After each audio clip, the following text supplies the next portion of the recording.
This is 50 Feminist States, a road-tripping storytelling podcast visiting all 50 U.S. states to interview feminist activists and artists about their work for gender justice. I'm Amelia Hruby, and this week, we're in Connecticut. From the glaciers of Alaska to the dunes of Indiana, I want 50 feminist states. From the waves of New Hampshire to skies of Montana, I want 50 feminist states. And when you hear the call, you know so well.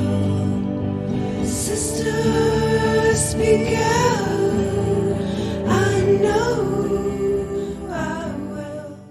Hi everyone, it's Amelia. Welcome back to the 50 Feminist States podcast for our season 2 finale. I can't believe that it's already here, but I am so excited to share this episode with you all, as this week we head to Connecticut, where I talked to activist, academic, and museum educator Alexandra Thomas. Before we get to that, one final reminder this season that you can still sign up for the 50 Feminist States newsletter at 50feministstates.com/newsletter and follow us on Instagram at 50 Feminist States. That's FIFTY Feminist States. Now that we're at the end of season 2, I know that you'll want to keep up with what's happening during our season break. So subscribe to the newsletter and follow us on Instagram in order to make sure that you don't miss out.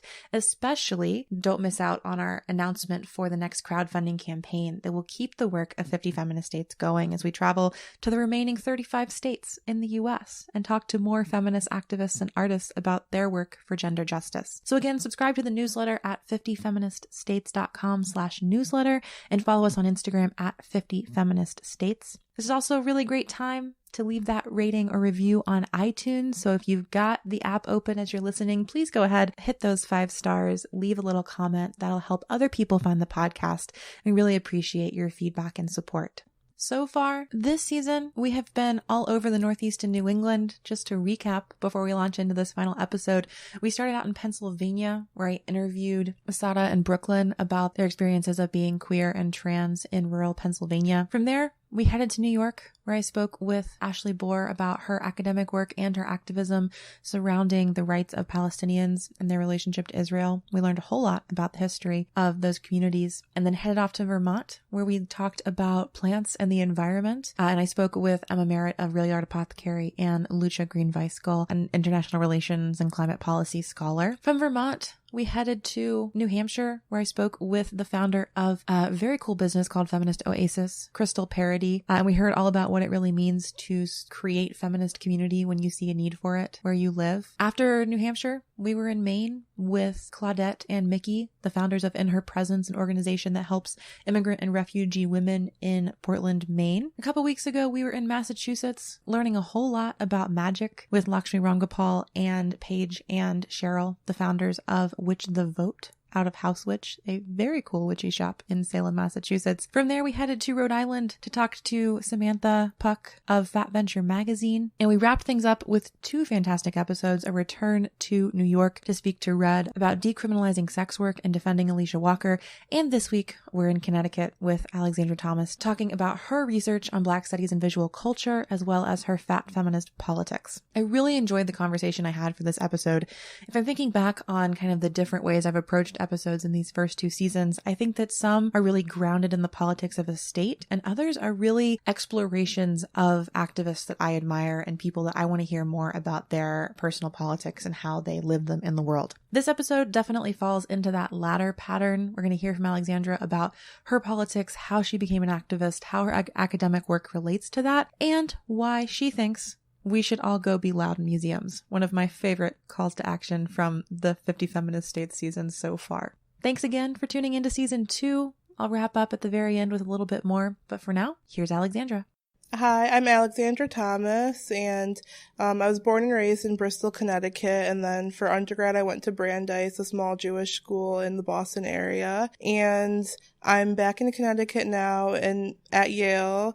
I'm studying African American studies and history of art and women's gender and sexuality studies, and I'm a queer Black feminist who's interested in fat politics and queer liberation and Black feminist contemporary art. So I have a very interesting entry point into activism because in high school, Bristol, where I come from, is definitely, mostly like a white working class town, and a lot of like racism and homophobia. It's definitely not like it's not a liberal pocket of Connecticut by any means. It's actually quite conservative, especially the Trump, a huge amount of Trump support, like Trump signs all over the lawns.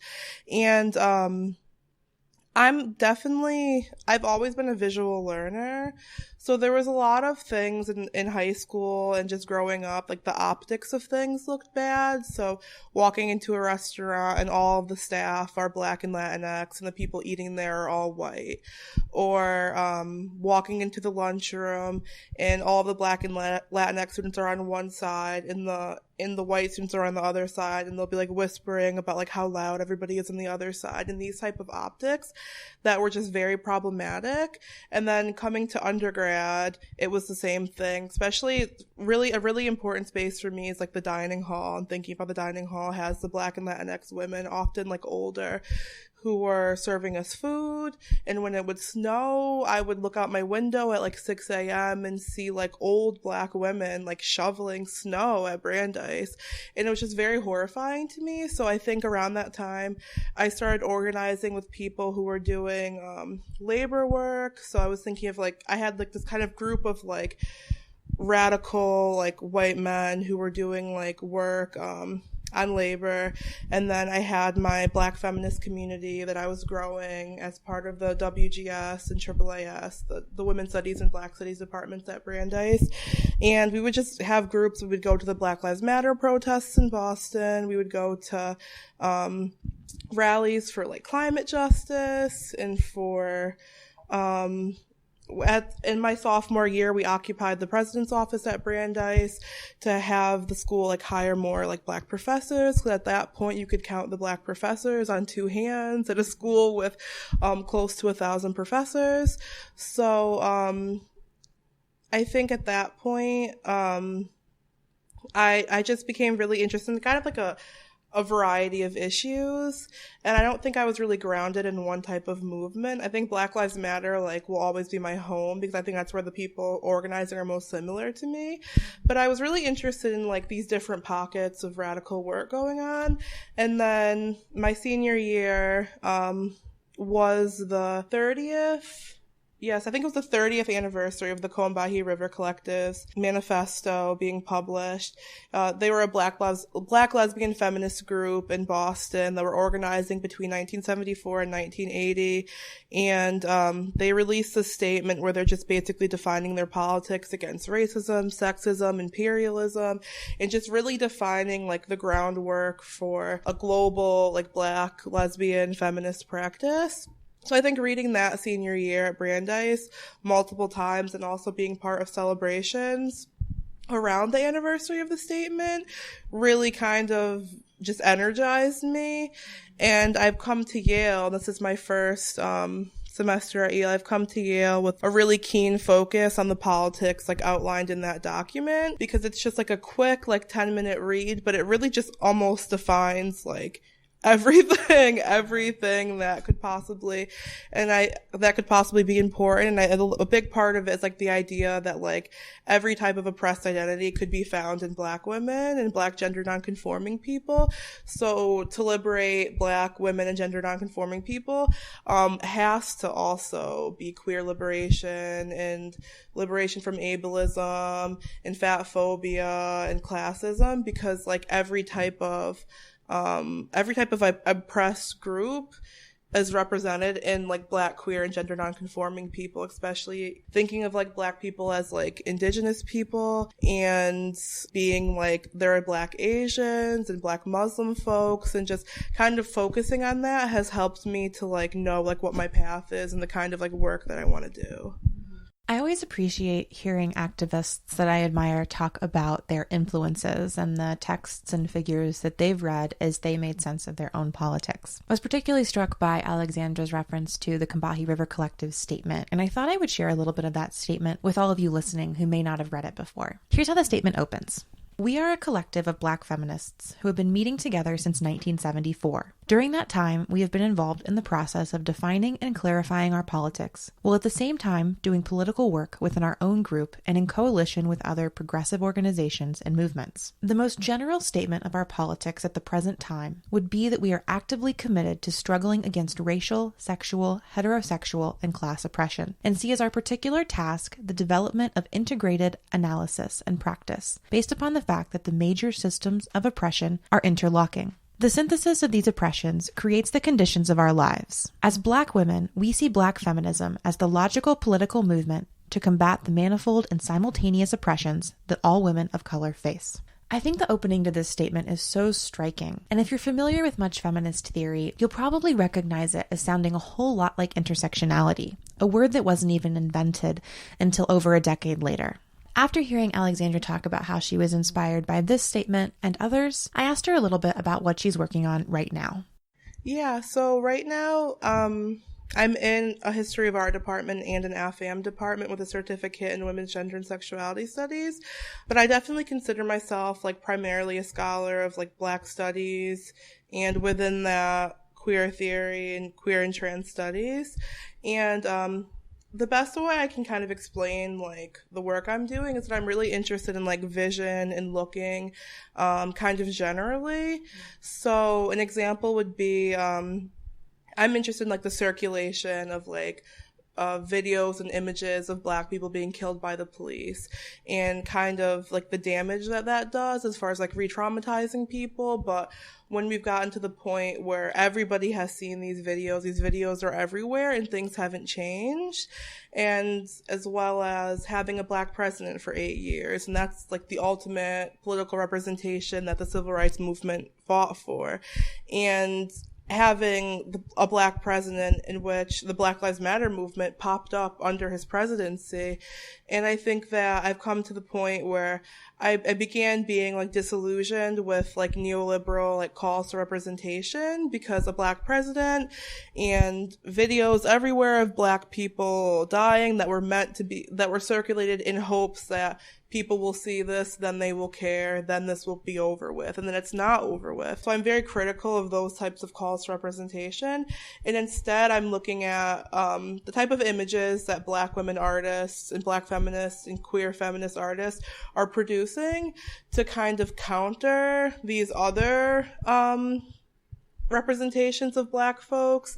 And so a lot of that could be things as simple as Black women's sex scenes in TV and movies, or it could be that are more empowering, or it could be Black women who are making collage paintings where like their bodies are completely fragmented, and there's pictures of animals and ethnographic photographs and like all these different just abstract, wacky, experimental works that I think are people doing really important work of defining like a new representational language that isn't like trying to appeal to like the people in power for their freedom, and is instead just like experimenting with their own like desires, their own community care, their own like communal ethics of care, and really just redefining what we think of as like visual reparations of visible representations of Black women.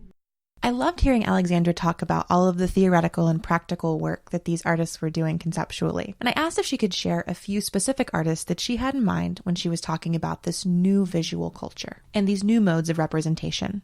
Yeah, so I mean, Womxn Mutu, a Kenyan American artist, I think she's wonderful as far as thinking about like Afrofuturism and these just type of like maximalist like collages that kind of are pulling from Black women in pornography, as well as pulling from Black people in ethnographic photographs. And so Womxn Mutu definitely.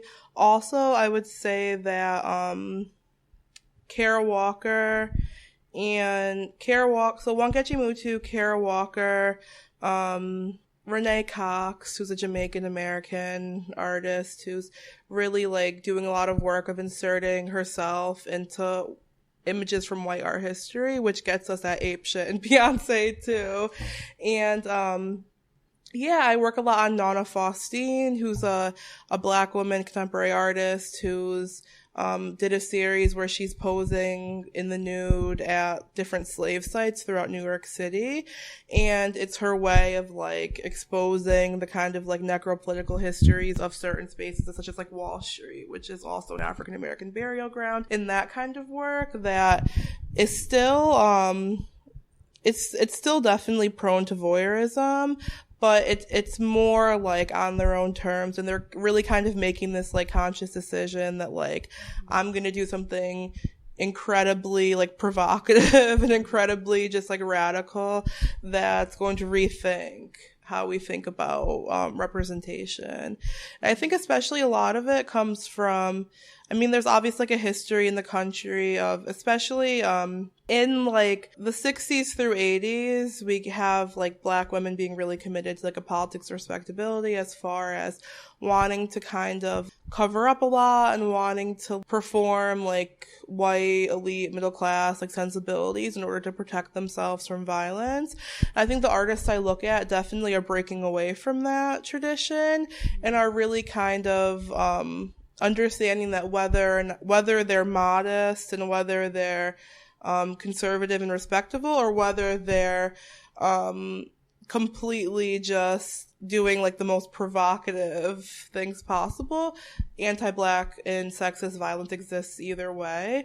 So for them, they would rather kind of have these political messages that are based in more experimental and like often sexy ways of presenting themselves that feel empowering to them, because they're just like, they're often like doing things that have never before been done. I mean, they're really, really pioneering a kind of like a new visual language that's working with like the Black female nude, or like really experimental modes.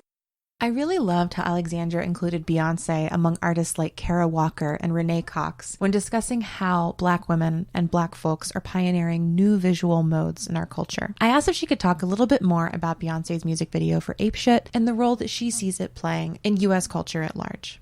Yeah, so that was a very, very exciting moment for me, because around the time that Ape Shit came out, I had just finished a 1.5-year project on looking at Black women's interventions into the Western history of art and science, and it was a very solo project. It was just me and then also my advisors, and I wasn't really tweeting a lot about it, or in conversation with my activist friends. It was just a very much me in the books, reading and writing, and it was pretty successful. I won the award for the social sciences at my school for it. Only probably a handful of people had the chance to read it. It was just this very, very academic project. And then I just woke up one morning to a bunch of messages of people being like, Beyonce did a music video for Ape Shit in the Louvre, and everybody was just like, this is your work, this is what you do, it's a Black woman in the Louvre. It was this very exciting moment, and I was like, wow, I had just kind of prepared for this moment by doing the work I was interested in. So I watched the music video and was just completely just really incredibly interested. And it's not, I should say that I'm also very critical of art history and performance studies ability to I don't necessarily see the music video as liberating folks, but I'm very interested in the kind of dynamics that are in play there. So I don't want my excitement to come off oh, this saved the world, because I don't think it saved the world, but I think it's just there's a lot there that's useful to think through. So what happened was, I immediately, when I saw the video, I thought about Faith Ringgold, an African-American artist from Harlem who had these quilts that she was using, and painted quilts, and one of them was of Black girls, and the name of it is Dancing in the Louvre. So of course I thought of that immediately, so I tweeted that, and then Time magazine reached out to me after that tweet had gone viral. And when I talked to them, I was really just thinking a lot about what it means for Black women to use their bodies as a tool to make these types of interventions into like the history of Western art. And I think that there's something really powerful about that, because there's, as I've mentioned before, like there's this history of violence. So there's a lot of risk in using your own body in a space, especially a space like the Louvre or any Western museum that's really built to have these like romantic portraits of white men's dominance and imperial power, and people go there to really just romanticize about military history and all of these kind of ugly things that seem very antithetical to Black feminist ethics. So for her to be there and kind of like reshape this space, claim this space, was just very like was really powerful, I think. And also just thinking about Black people's relationship to museums in general, which I'm also very interested in. And museums are often not welcoming spaces to Black folks, because there's an idea that like the museum is for like the elite to go, and if you think a lot about the museums you've probably been to in your life, usually museums you walk upstairs. I mean, the Met, the MFA in Boston, these are museums that you ascend upstairs before getting there. And that's, I mean, architecture is always political as well, and that's based on an idea that when you step into the museum, you're stepping into high culture, high art. So you ascend a space to get to the elite space of the museum. And I think that's incredibly ableist. It's problematic to consider something high art when these places have historically been for mostly white men artists, and also entire collections from pre-colonial Africa and ancient Americas that are just stolen, just outright stolen. There's no other way to say it other than stolen. For Beyonce to kind of like insert herself into this place that's really, really fraught with a bad relationship between the white male elite and kind of like everybody else. So I was just really just intrigued by that, because I think it's also, it was amazing to see. She had all Black women dancers with her.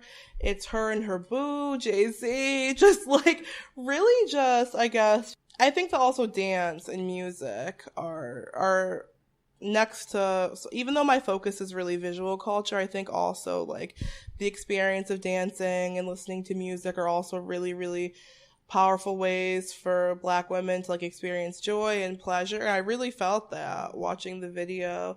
And just, I made a lot of connections, of course, between like the art, like the Western art they were showing in the video, like the Negress painting, which is like an example of like, because obviously women of color are in the Louvre's collections, just in these very like specific ways of like white male artists who are interested in drawing like these hypersexualized like Black and brown women. So they're there just in these very particular ways, so often really like against their own like agency. So I think that having Beyonce in there with just like this whole like beautiful grand just like show of also like not really trying to adhere to any like respectability politic too. It's not like she was there to curate an exhibition on African American portraiture from the 1920s. I mean, she was there to dance and to just and also to rap too, because I mean Beyonce's a pop singer or whatever, but I mean she's also rapping on ape shit too, and I think that it's really wonderful. That's also exciting to me, because I feel like a lot of like, especially like little Black girls who like love Beyonce, get to watch this video where like they see themselves, I guess, represented in a place that they wouldn't normally be represented. And also understanding that there's not that like these ideas that like, oh, Western art is like sacred, and like when you're in the museum you have to be quiet, which is something I also find so problematic, because working in museum education, I hear these horror stories. I also work in museum education, I should have mentioned that. I hear these horror stories of like Black students who will come into the museum, and then like the workers at the museum will say like, oh, they sound like animals because they'll be too loud. But as Beyonce has showed too, being loud in a museum doesn't hurt the art. I mean, it's not, being loud, it's not going to hurt a painting, you know? But I think there's all these weird, like, respectability politics around, like, how you need to act in a museum. And you have to just, like, not move around too much. You can't flail your arms because you could hit something. And you can't, like, be loud. You've got to whisper. And then to see, like, Beyonce doing exactly everything that you're technically not supposed to do is really breaking a boundary, because I think it's problematic to treat art like it's just sacred and like you need to be so quiet and like in awe of it all the time, because you really don't. I loved Alexandra's idea of dancing in museums and being loud and claiming and taking up space there. I also really appreciated her emphasis that art doesn't have to be something sacred. It can be hugely participatory and celebratory as well. And now we'll hear from Alexandra about her activist work and her own fat feminist politics. I'm part of like a pretty like robust like online community of fat, like queer and disabled Black women and women of color in like Facebook groups, and kind of like just like these large like networks of like fat women like across the world actually, and just being in dialogue with them about like, I guess, like our relationship to our own bodies. And I think like a lot of fat folks who do like fat studies and fat activism, it starts online, because I think part of me being a visual learner is just recognizing too that like there's something about like being fat in public that is such a like I guess like faux pas. I mean, in a Western society where like we are like so obsessed with like eating as little as we can and like being as tiny as we can, it's really hard for like fat people to navigate the world. And then already Black folks are seen as always being excessive, and then fatness is seen as excessive, and there's all these ways that people are just characterized as like always just basically spilling over and just being too much. So I've met these like folks, these women and femmes online, who were just really critical of this, and then that turned into like finding people in the area who are also interested in this, and kind of like having these like basically like these like informal dialogue groups of like fat folks who are thinking similarly. And I guess once I developed that analysis with other people, then it just kind of became like something I was thinking through with everything. I couldn't separate it from my research, because I was even like museums. I did a project my senior year at Brandeis on like the little cloth chairs in museums. So, I mean, everybody knows them. I mean, whether it's like a gallery talk, they'll have these little foldable cloth chairs that are not good for fat and disabled folks. I mean, they're like, granted, I've never heard a story of somebody breaking them, but I think that's also because when fat folks sit on them, we tend to like not put our full weight on them and just sit really uncomfortably. So I would be in my art history classes in the museum, and I would just be like leaning forward on these chairs, and my legs would hurt at the end. And I would just keep thinking like, what is this twisted like thing where people can't like sit comfortably, and like why are these things going unquestioned, you know? So I became really just kind of interested in accessibility. Of course, things like flying too are incredibly difficult for fat folks, especially fat folks of color, who already have different fears about flying because of like racism, and especially in the post 9/11 moment. I guess just thinking about how like there's a way that like the world is just not set up to be accommodating to certain people who don't fit these specific standards. And I think I became like not embarrassed anymore to just kind of like say it. And I think the friends I know who are doing this work as well. I mean, I love Ashley Shackelford, who is a non-binary Black femme who's doing a lot of work around like fat justice and racial justice. And I think that like those kinds of politics are really important, because I think that my interest in the body is also because the body is like, our bodies are like what we carry with us everywhere. It's for people to like be afraid that like if they're even just walking down the street, people are going to be taking pictures of them and posting them on social media and being like, making comments like, ew, I can't believe people let themselves get this big, and like all these really, really horrible ways that we talk about our bodies. As like somebody who's like considers herself like a fat feminist as well, I think that there's a lot that fat feminism also gifts to like thin and average size women too, because even like my thin friends, if I hear them talking about like like calories or like what they shouldn't be eating. I'm always just like, you can eat. There's like this weird way where we feel like eating is like a more, like there's moral choices you make as far as like what you eat in that way or how much you eat. And like for me, as somebody who has like a Black, like low income extended family, it's like when food is not always something that like you have access to, you don't look at food as I'm going to eat as little as possible, because that doesn't make sense. Or like people who have any kind of experience with like starvation at all are not going to view food as like, I'm going to throw this out. This is too much. I need to get it out of my face. No, you eat food because food is what keeps you alive.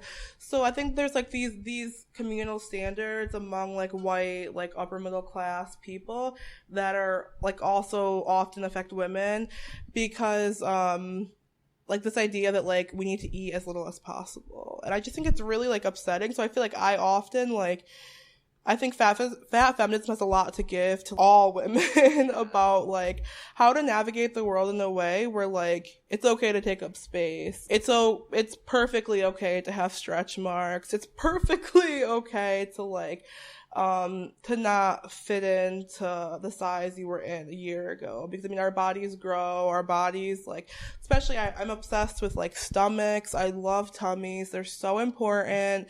They protect your organs, and it's just like the type of like I'm really just obviously like very against the diet industry, because I think that there's so much research on how like the yo-yo dieting and your weight going up and down is like incredibly unhealthy for our bodies, whereas like being a fat person who just stays fat their whole life is like much healthier than being somebody who's just like their weight is going up and down because of like really problematic dieting. And I think that food, so overall I mean food, dance, music, really, really dope, provocative art are all just really amazing things that I think feminists should care about. I think that feminist groups should eat cupcakes together. And I think they should go to museums and be loud in museums and do whatever they want.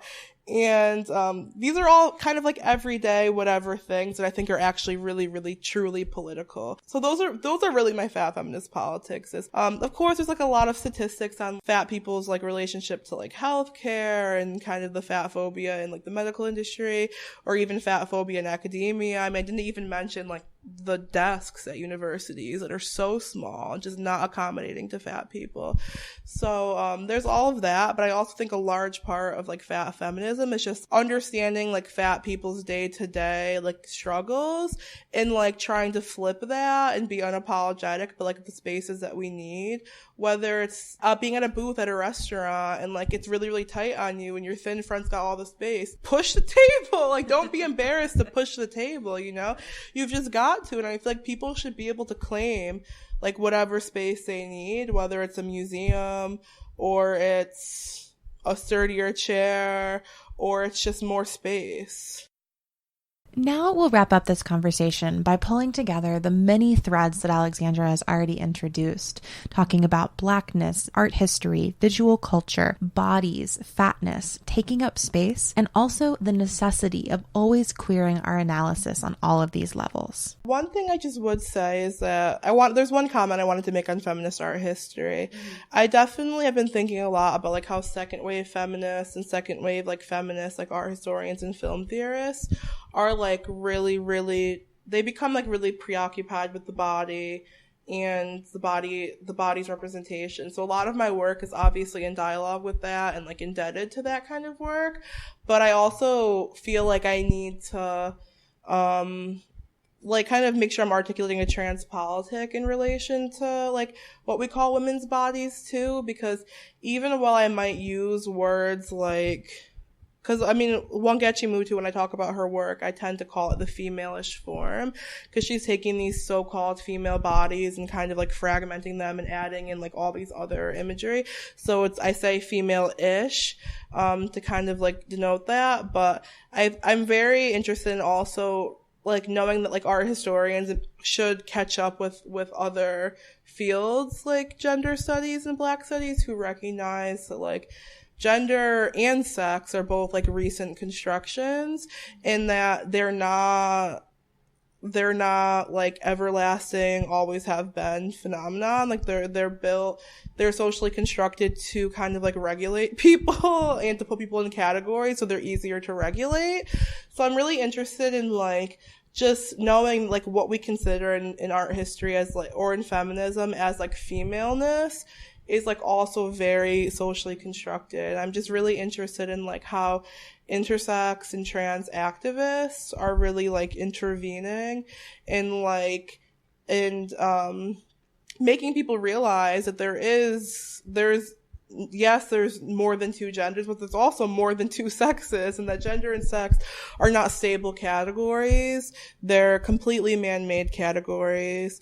So I think that's important, because I know when people think of feminist art history, it's often like an obsession with like Judy Chicago's dinner party at the Brooklyn Museum in New York, and this kind of like obsession with like what I call like vagina feminism often. And I think that it's important to kind of like recognize that just because that is like the institutional like understanding of feminist art history, that there has always been trans women and gender nonconforming folks who were producing their own visual culture that was at odds with that. I mean, obviously Paris is Burning is like an example of that.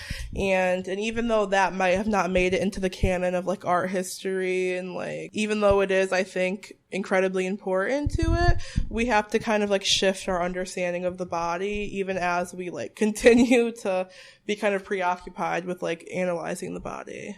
Thanks so much to Alexandra for being on the podcast and providing such a rich and multifaceted conversation. I really appreciated her discussion of the work that Black artists are doing and that Black women and non-binary folks are doing to recreate visual culture and modes of expression and representation in U.S. society. I also appreciated her discussion of fat feminist politics, which we've heard about before in the Rhode Island and Idaho episodes, as well as her insistence on the ways in which, while we can understand something perhaps feminine, we always have to include non-binary and trans folks in our analyses. All of this is such an amazing way to wrap up season 2 in my mind. Thanks also to all of you listening, and to the 119 Kickstarter backers who funded these first 2 seasons. I feel so honored by your support, and I've been so excited by the episodes that funding has been able to produce. I want to take a moment as we wrap up the second season to thank each of you who supported this work by name. So I'll go ahead and read the list of backers from the first Kickstarter campaign. Special thanks to Taylor, DeAndre, Helen, Tammy, Sorrel, Kaning, Jorge, Lauren, Carolina, Amanda, Maggie, Andrew, Tyler, Meredith, Aline, Scott, Lily, Aaron, Karen, Nicole, Jen, Rosie, Colby, Meritus, Carrie, Emery, Peter, Amanda, Julie, Ashley, Barbara, Jessie, Mary, Molly, Betsy, L'Oreal, Caro, JJ, Ellen, Mel, Kaija, Kristen, Hannah, Bart, Bobby, Bree, Jessica, Allison, Joy, Katrina, Stephen, Carolyn, Krista, Jessica, Mary, Jody, Emily, Mike, Katie, BJ, Emma, Kaylee, Vanessa, Elise, Nicole, Doug, Maya, Kelsey, Kim, Nicole, Maggie, Miguel, Sean, Meg, Alia, Nicole, Lita, Matthew, Marissa, Crystal, Kate, Josh, and Lexi. I could not have done this work without your support,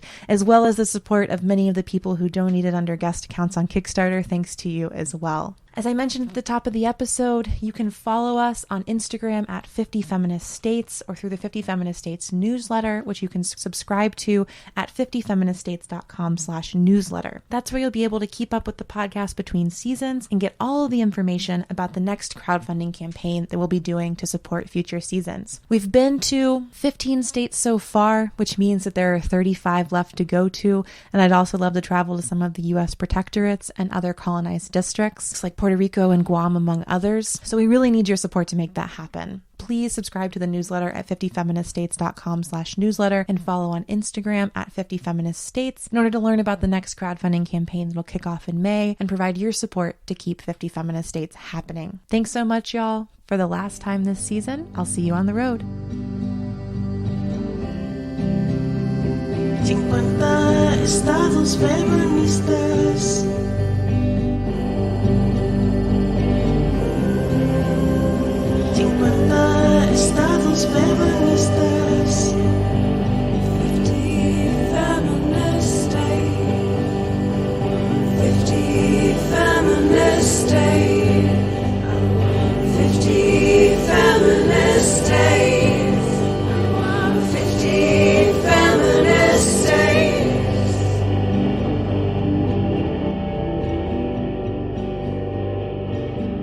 Thanks for tuning in to this episode of 50 Feminist Dates. You can find show notes at 50feministdates.com/podcast and follow us on Instagram at 50feministdates. Special thanks to Danielle Sines and Jessica Naria for our theme song. Until next time, wild ones, we'll see you on the road.